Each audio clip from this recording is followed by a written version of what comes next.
FLN, donc Front de Libération Nationale, c'est le parti qui naît en 1954 et qui déclenche la lutte armée le 1er novembre 1954. Donc il souhaite une Algérie indépendante et pour cela, il passe à l'action.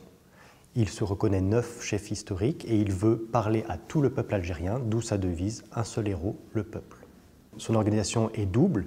Il a d'une part une branche armée, militaire, l'ALN, l'Armée de Libération Nationale. Ce sont des combattants qui rejoignent les maquis et qui vivent au sein de la population et qui font les combats contre l'armée française. D'autre part, une organisation politique, l'organisation politico-administrative, OPA, qui cherche à encadrer toute la population algérienne, tant en Algérie qu'en France. Cette organisation essaye de regrouper des groupes sociaux, les étudiants, les ouvriers, les femmes. D'autre part, elle organise administrativement la population et le territoire algérien ou le territoire métropolitain, donc en France, avec une structure pyramidale. La plus grosse organisation, c'est l'équivalent des préfectures, les wilayas, jusqu'aux cellules de quelques individus. Et donc, elle forme un proto-État national.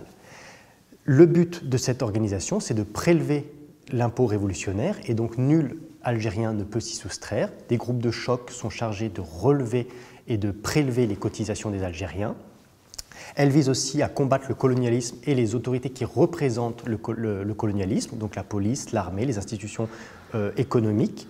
Et là, elle dispose de l'OSS, l'organisation spéciale. Elle cherche aussi à donner une conscience et à organiser le peuple algérien à travers des grèves ou des manifestations dont la plus connue peut-être parce que la plus sanglante, c'est le 17 octobre 1961 à Paris.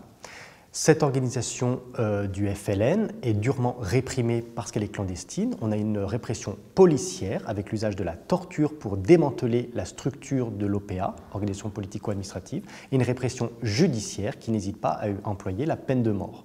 En 1962, la FLN est le parti victorieux sur le plan politique. Il obtient l'indépendance, même si sur le terrain militaire, la France l'avait emporté.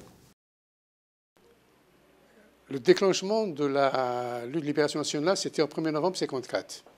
À cette date-là, j'avais 18 ans et 39 jours. Pour vous dire. Donc, on est en plein dans le combat. Des contacts avec des gens commençaient par les cotisations, pour essayer de recruter le maximum de citoyens dans les quartiers, dans les différents lieux de travail, pour cotiser. Nous sommes passés à l'action qu'en 1955. L'ALN vivait chez la population, aucun problème. D'où la réaction du colonialisme, je ne sais pas comment vous appelez ça. Ils ont pensé, c'était la fameuse... l'ALN, c'est comme le poisson dans l'eau, il faut aller. Donc ils ont regroupé les populations en pensant isoler l'ALN. Voilà, 1957, c'est ça. Mais ensuite, l'ALN devait tout faire elle-même. Et c'est ce qu'on a fait. Voilà, le problème pour la Wilaya 4, c'est qu'elle s'est adaptée et l'organisation FLN à l'époque, on peut dire qu'elle s'est militarisée. C'est-à-dire que toutes les fonctions étaient faites par des militaires, par des joueurs. La liaison, le manger, tout. Il fallait tout faire soi-même. Donc voilà, un peu 57, on a passé le cap difficilement, mais c'était bon. Et également, on a pu ramener des armes de l'extérieur.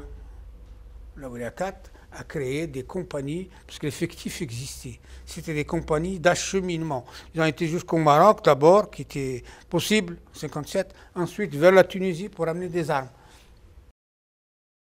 Il y a eu le 17 octobre, moi je sais que j'ai reçu, je suis arrivé de Célimulino vers 4h30, 5h, et je retrouve mon responsable, justement, Mahfam Boudiev, qui me dit, bon allez, toi et un tel, on était deux, parce que l'autre, il ne les a pas trouvés. J'ai trouvé que Senadda, qui était lui avec moi en prison, enfin dans l'Arza, quoi, enfin en prison pas. Et il a dit, bon, on y va. Alors on prend le métro Corentin-Selton, parce que là on ne pouvait pas faire autrement, la FLN a donné ordre, il n'y a pas de... aller à l'opéra, il ne faut pas discuter des ordres de la FLN. Sinon, on arrive à Porte de Versailles, déjà les Algériens qui revenaient de là-bas, ils nous faisaient de l'autre côté, et puis il ne faut pas y aller, il ne faut pas y aller. Ça, ils ont commencé à massacrer, ils ont commencé à arrêter, Eh bien, qu'est-ce qu'on fait? On retourne. On retourne à l'hôtel. Quand on arrive, il était encerclé par les CRS. Quand on a appris tous ces massacres, tout ça, sincèrement, on a eu peur. Moi, le premier, j'ai eu peur.